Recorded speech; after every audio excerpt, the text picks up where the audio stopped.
Praise the Lord. ஜீவனுள்ள தேவன் இயேசு கிறிஸ்துவின் நாமத்தில் உங்களை வாழ்த்தி வரவேற்கிறேன். ஜிய தமிழ் வீடியோ பார்க்குற எல்லோருக்குமே நல்லாவே தெரியும், இயேசு கிறிஸ்து ஒரு கற்பனை கதாபாத்திரம் என்ற தலைப்பில் மிஷன் காலி வெளியிட்ட எல்லா வீடியோக்களுக்கும் நாம் தொடர்ந்து பதில் கொடுத்து கொண்டே வருகிறோம். ஒருவேளை அந்த வீடியோக்களை நீங்கள் பார்க்கலன்னா கீழே டிஸ்கிரிப்ஷனில் லிங்க் கொடுத்துருக்கேன், நீங்கள் பார்த்துக்கொள்ளலாம். நீங்கள் இந்த வீடியோக்களை பார்க்குறது மட்டுமல்லாமல் அநேகருக்கு இந்த வீடியோக்களை ஷேர் செய்யுங்கள். ஏனென்றால் நம்முடைய கர்த்தராகிய இயேசு கிறிஸ்து எந்த ஒரு கற்பனை கதாபாத்திரம் அல்ல. அவர் இந்த உலகத்தில் வாழ்ந்ததற்கு அநேகமான ஆதாரங்கள் இருக்கிறது. அந்த ஆதாரங்களை தான் நாம் நம்முடைய வீடியோக்கள் மூலமாக தொடர்ந்து நிரூபித்துக் கொண்டே வருகிறோம். ஆனால் இப்போ மிஷன் காலி நம்முடைய பதிலடி வீடியோவுக்கு பதில் கொடுக்குறோம்னு சொல்லி ஒரு பதிலடி வீடியோ வெளியிட்டிருக்கிறாங்க. அந்த வீடியோவுக்கு தான் நாம் இந்த வீடியோவில் பதிலை கொடுக்க போகிறோம். வாங்க பதிலை பார்க்கலாம். நம்ம 10 பைசாக்கு பிரயோஜனம் இல்லாத பைபிள் யூனிவர்சிட்டியோட மாணவர்கள் காஸ்பல் அப்படின்றது வரலாற்று சம்பவம் தான் அப்படின்னு திரும்ப அடம் பிடிச்சிக்கிட்டே இருக்காங்க. காஸ்பல்கள் நிஜ வரலாறு அப்படின்னு சொல்லி தானே அவங்க பொழப்பு ஓடிக்கிட்டு இருக்கு. இந்த நேரத்தில் மிஷன் காலி வெளியிடும் வீடியோக்கள் அவங்க சோத்துல மண்ணள்ளி போடுற மாதிரி இருக்கு போல. மிஷன் காலி எவ்வளவுதான் பொய் சொல்லுவீங்க, கொஞ்சமாவது உண்மையை பேச கற்றுக்கோங்க. நீங்கள் என்ன சொன்னீங்க? நீங்கள் போடுற வீடியோக்கள் எங்களுடைய சோத்துல மண்ணள்ளி போடுற மாதிரி இருக்கா? மிஷன் காலி செம்ம காமெடி பண்ணுறீங்க நீங்கள். இந்த டைலாகை நாங்கள் தான் சொல்லணும். ஏன்னா 24 மணி நேரமும் கிறிஸ்தவத்தை குறித்து தவறான செய்தியை நீங்கள் தான் பரப்பி கொண்டே இருக்கிறீங்க. இன்னும் சொல்ல போனால் கிறிஸ்தவத்தை வச்சு தான் உங்கள் பொழப்பே ஓடுது. ஃபேஸ்புக்லேயும் யூடியூப்லேயும் வீடியோக்களையும் போஸ்ட்டையும் போட்டு அதில் வர பணத்தில் தான் உங்கள் பொழப்பே ஓடுது. இப்போ வேற நாங்கள் உங்கள் வீடியோக்களுக்கு மறுப்பு வீடியோ வர போடுறோமா? உங்களுடைய சோத்தில் தான் நாங்கள் மண்ணள்ளி போடுற மாதிரி இருக்கு போல. கவலைப்படாதீங்க மிஷன் காலி, நீங்கள் கிறிஸ்தவத்துக்கு விரோதமாக எத்தனை வீடியோ போட்டாலும் அந்த எல்லா வீடியோக்களுக்கும் நாங்கள் பதில் கொடுப்போம். ஆனால் நீங்கள் தான் நாங்கள் கேட்ட ஒரு கேள்விக்கு கூட வரலாற்று ஆதாரத்துடன் பதில் கொடுக்கல. இதிலே நல்லாவே தெரியுது யார் யாருடைய பொழப்பில் மண்ணள்ளி போடுறாங்கன்னு. இயேசுவை பற்றி இயேசு வாழ்ந்ததா சொல்லப்படுற காலத்தில், அதாவது இயேசுவோட சமகாலத்தில் வாழ்ந்த யூத அறிஞர்கள் யாரும் எந்த குறிப்பும் எழுதி வைக்கவில்லை அப்படின்னு சொல்லி மிஷன் காலி ஒரு வீடியோ வெளியிட்டிருந்தது. நம்ம மிஷனரி நண்பர் வீடியோ போடும்போது மூளையை தனியாக கழட்டி வச்சுட்டு தான் வீடியோ பண்ணுவார் போல. மிஷன் காலி சொன்னது என்ன? காஸ்பல்களில் இயேசு பல அற்புதங்களை செய்ததா சொல்லப்பட்டிருக்கு. தண்ணீரை வைனாக்கினார், குருடனுக்கு பார்வை கொடுத்தார், இறந்த பிறகு மீண்டு வந்தார் அப்படின்லாம் அதில் இருக்குது.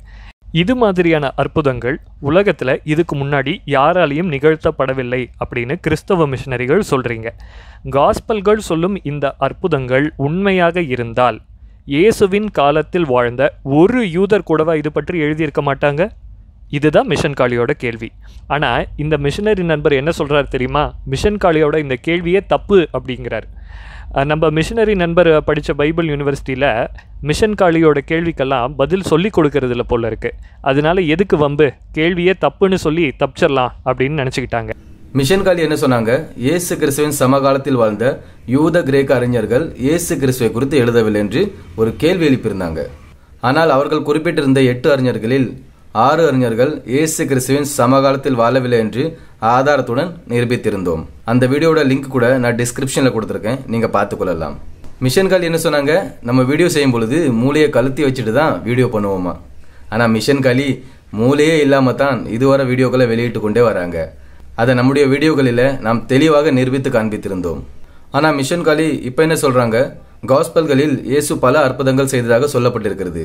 தண்ணீரை வைனாக மாற்றினார், குருடனுக்கு பார்வை கொடுத்தார், இறந்தவர்களை உயிரோடு எழுப்பினார் என்று. காஸ்பலில் சொல்லப்பட்டிருக்கிற அற்புதங்கள் உண்மையிலே நடந்திருந்தால் இயேசுவின் காலத்தில் வாழ்ந்த யூதர் ஒருவர் கூடவா எழுதியிருக்க மாட்டாங்க என்று கேள்வி எழுப்புறாங்க. ஆனால் முதலாவது வீடியோவிலே நாம் மிக தெளிவாக சொல்லியிருந்தோம், இயேசு கிறிஸ்து உண்மையிலே வாழ்ந்தாரா என்று தான் நாம் விவாதித்து கொண்டிருக்கிறோம். அதன் பிறகுதான் இயேசு கிறிஸ்து உண்மையிலேயே அற்புதம் அடையாளம் செய்தாரா என்று விவாதிக்கலாம் என்று நாம் சொல்லியிருந்தோம். ஆனால் இவர்களுக்கு தான் கேள்வியை டைவர்ட் பண்ணணுமே, அதனால இப்படிப்பட்ட கேள்விகளை தான் இவங்க எழுப்புறாங்க. மறுபடியும் நாங்கள் சொல்லுகிறோம், மிஷன் காலி உங்களுடைய கேள்வியே மிக தவறான கேள்வி. உடனே அவங்க என்ன சொல்லுவாங்க? உங்களுடைய இந்த பதில் எந்த பல்கலைக்கழகம் அங்கீகரித்திருக்கிறது, அது மட்டுமல்லாமல் எந்த அறிஞர் அங்கீகரித்திருக்கிறார் என்று. வாங்க இப்போ அறிஞர் பார்ட் எர்மன் இதை குறித்து என்ன சொல்லுகிறார் என்று கேட்கலாம்.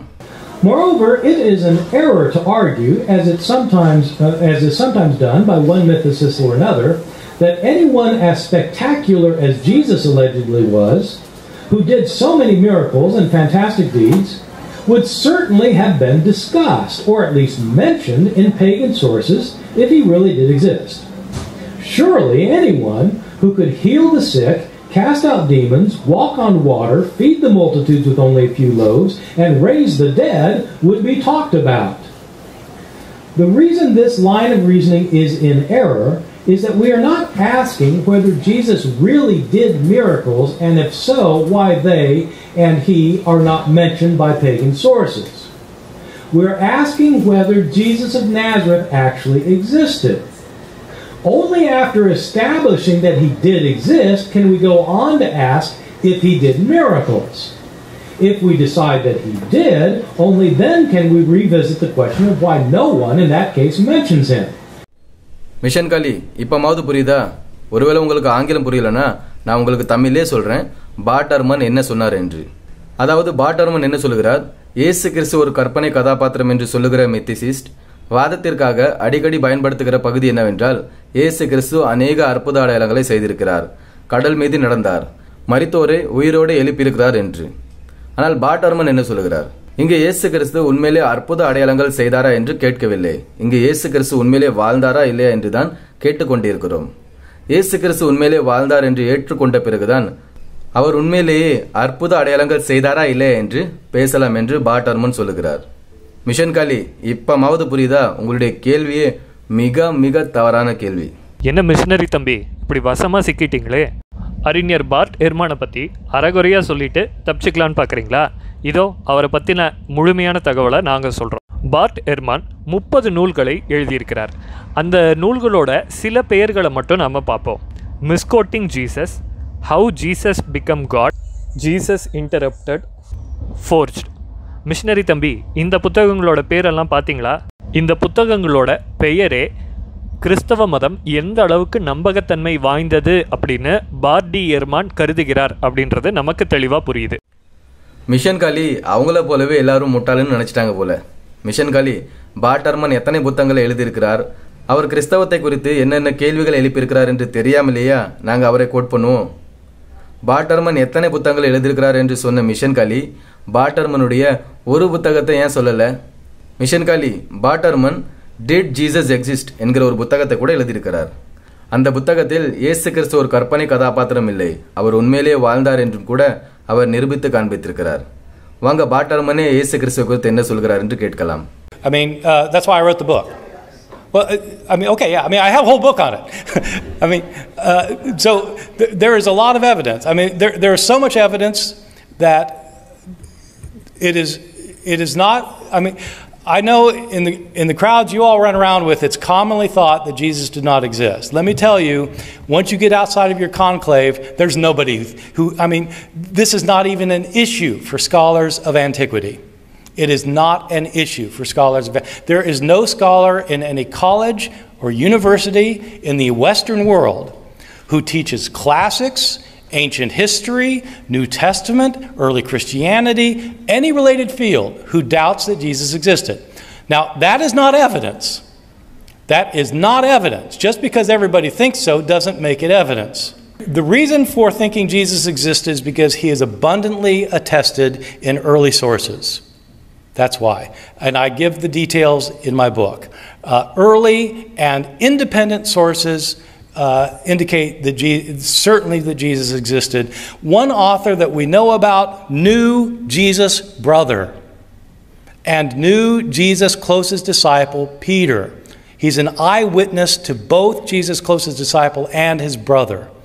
So, I mean, I'm sorry, but you know, again, I respect your disbelief, but you know, if you want to go where the evidence goes, I think that atheists have done themselves a disservice by jumping on the bandwagon of mythicism, because, frankly, it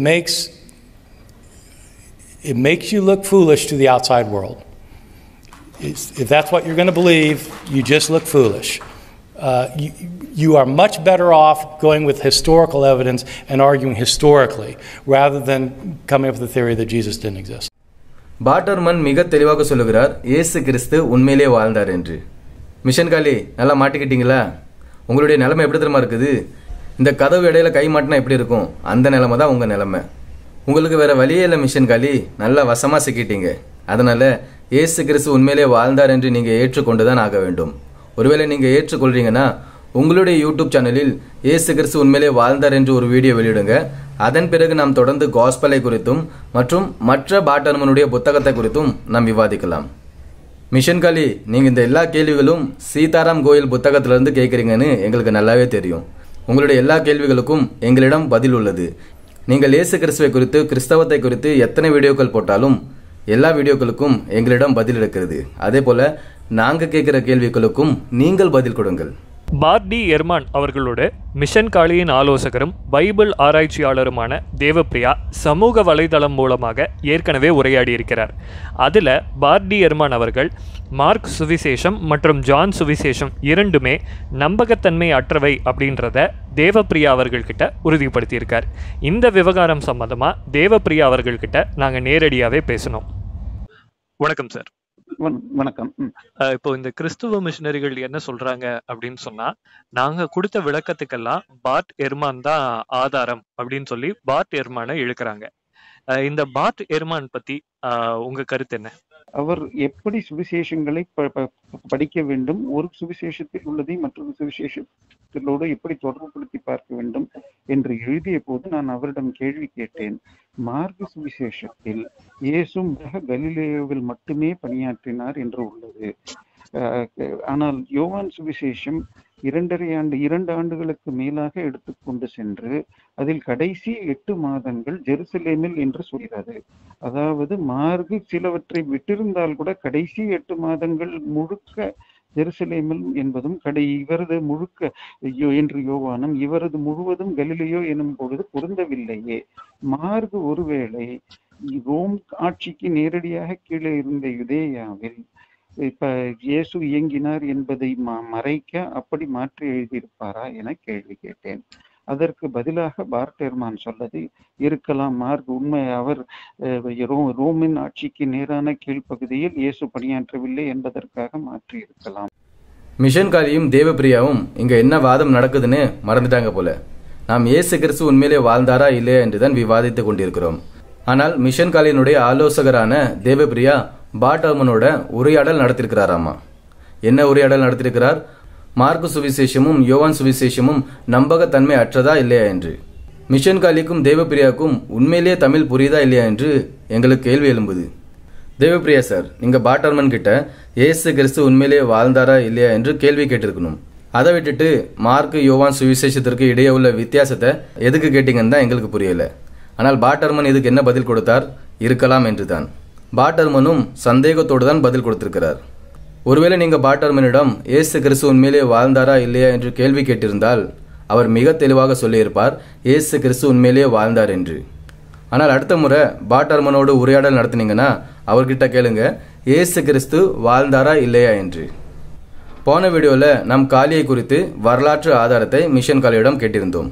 அதற்கு பதிலாக mission காலி ஒரு சூப்பரான வரலாற்று ஆதாரத்தை கொடுத்திருக்கிறாங்க. வாங்க கேட்கலாம். இங்க மத போட்டி நடக்கல, முதல்ல அதை புரிஞ்சுக்கோங்க. மிஷன் காலி சரியா கேட்கல, இன்னொரு முறை சொல்லுங்க. இங்க மத போட்டி நடக்கல, முதல்ல அதை புரிஞ்சுக்கோங்க. இங்க மத போட்டி நடக்கல, முதல்ல அதை புரிஞ்சுக்கோங்க. 10 பைசாக்கு பிரயோஜனம் இல்லாத பைபிள் யூனிவர்சிட்டி மாணவர்களுக்கு இதெல்லாம் புரியுமான்னு தெரியலையே. மிஷன் காலி என்ன பதில் சொல்றாங்க? இங்க மத போட்டி ஒன்றும் நடக்கலையா, இதை நம்ம புரிஞ்சுக்கணுமா? மிஷன் காலி, மத போட்டி ஒன்றும் நடக்கலன்னா நீங்க ஏன் தொடர்ந்து கிறிஸ்தவத்தை விமர்சிக்கிறீங்க? ஏன் இயேசு கிறிஸ்து ஒரு கற்பனை கதாபாத்திரம் என்று வீடியோ வெளியிட்டீங்க? அதாவது மிஷன் காலி இயேசு கிறிஸ்துவை குறித்து கேள்வி கேட்டா அது மத போட்டி இல்லையா? நாம் காலியை குறித்து கேள்வி கேட்டா அது மத போட்டியா? மிஷன் காலி, ஆதாரம் இல்லைன்னா இல்லைன்னு சொல்லிருங்க. அதை விட்டுட்டு எதுக்கு இப்படி மலுப்புறீங்க? இது என்ன நியாயம் மிஷன் காலி? மத போட்டி நடக்கலன்னா இனி கிறிஸ்தவத்தை குறித்து விமர்சிக்கிறத விட்டுட்டு உங்களுடைய மதத்தை குறித்து உங்க மக்களுக்கு போதிங்க. அதை விட்டுட்டு நீங்க தொடர்ந்து கிறிஸ்தவத்தை குறித்து விமர்சனம் செய்தால் நாங்களும் தொடர்ந்து உங்களுடைய மதத்தை குறித்து கேள்விகளை எழுப்புவோம். நாங்கள் மறுபடியும் அதே கேள்விதான் கேட்கிறோம் மிஷன் காலி. காலி வாழ்ந்ததற்கு மிக தெளிவான வரலாற்று ஆதாரங்கள் எங்களுக்கு வேண்டும். இவர்களுடைய எல்லா வீடியோக்களுக்கும் நாம் தொடர்ந்து பதில் கொடுப்போம். தொடர்ந்து ஜிஏ தமிழ் வீடியோ பாருங்க. அதோடு சேர்ந்து லைக், ஷேர், சப்ஸ்கிரைப் பண்ண மறக்காதீங்க. நன்றி.